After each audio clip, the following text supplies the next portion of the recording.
ಅಭಿವೃದ್ಧಿ ಆಯುಕ್ತರು, ರಾಜಕೀಯ ಚಾಣಾಕ್ಷ, ಸಾಂಸ್ಕೃತಿಕ ರಾಯಭಾರ ಪುಟ್ಟರಾಜು ಅವರ ನೇತೃತ್ವದಲ್ಲಿ ಕೇಂದ್ರ ಮಂತ್ರಿಗಳಾದಂತಹ ಶ್ರೀಯುತ ಎಚ್ ಡಿ ಕುಮಾರಸ್ವಾಮಿ ಅವರು ನಮ್ಮ ಗ್ರಾಮಕ್ಕೆ ಆಗಮಿಸಿದ್ದಾರೆ. ಕೇಂದ್ರ ಮಂತ್ರಿಯಾಗಿ ಆಗಮಿಸಿರ್ತಕ್ಕಂಥ ಅವರಿಗೆ ಗ್ರಾಮಸ್ಥರೆಲ್ಲರ ಪರವಾಗಿ ಅಭಿನಂದನೆಗಳನ್ನ ಸಲ್ಲಿಸ್ತೇವೆ, ಅವರಿಗೆ ಬೀಳ್ಕೊಡುಗೆಯನ್ನ ಕೊಡ್ತೇವೆ.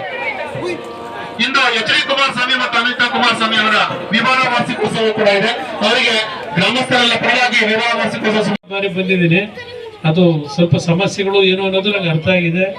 ನೇರವಾಗಿ ಇವತ್ತಿನೊಂದು ಬ್ರಿಡ್ಜ್ ಆಗಬೇಕಾಗಿದೆ. ಅದಕ್ಕೆ ಈಗಾಗಲೇ ನನ್ನ ಗಮನ ಸೆಳೆದಿದ್ದಾರೆ, ಮಾಡಿಸ್ಕೊಡ್ತೀನಿ. ಟ್ರೈನ್ ನಿಲ್ಲಿಸಬೇಕು ಅನ್ನೋ, ತಿರುಪತಿಗೆ ಹೋಗೋ ಟ್ರೈನ್ ಅನ್ನೋ ಒಂದು ನಿಲುಗಡೆ ಆಗಬೇಕು ಅಂತಕ್ಕಂಥದ್ದು ಏನಿದೆ ಇಲ್ಲ. ಈಗ ಕೆಲವು ಭಾಗದಲ್ಲಿ ಏನಾಗಿದೆ, ರೈಲ್ವೆ ನಮ್ಮ ಇದು ಜಾಸ್ತಿ ಆದ್ಮೇಲೆ ಈಗ 17-18 ಟ್ರೈನ್ಗಳು ಓಡ್ತಾವೆ. ಈಗ ಗೊತ್ತಾಯ್ತಣ್ಣ, ಅದನ್ನ ಸರಿಪಡಿಸ್ಕೊಡ್ತೀನಿ, ಮಾತಾಡಿ ಸಾಲ್ವ್ ಮಾಡ್ತೀನಿ. ಎಲ್ರಿಗೂ ಒಳ್ಳೇದಾಗಲಿ. ನಮಸ್ಕಾರ. ದೋಷಗಳಿದ್ದಾವೆ. ಪ್ರತಿಯೊಬ್ಬರು ಸುಲಭವಾಗಿ ನಾವು ಎಷ್ಟು ಬೇಗ ಹಣ ಸಂಪಾದನೆ ಮಾಡಬೇಕು ಅಂತಕ್ಕಂಥ ಒಂದು ವಾತಾವರಣ ಇವತ್ತು ನಾವೇನು ಕಾಣ್ತಾ ಇದ್ದೇವೆ. ಇದನ್ನೆಲ್ಲ ಸರಿಪಡಿಸಬೇಕಾದ್ರೆ ನಿಮ್ಮ ಕೈಲೇ ಇರೋದು, ನೀವೇ ಇದನ್ನು ಸರಿಪಡಿಸ್ಬೇಕಾಗಿದೆ.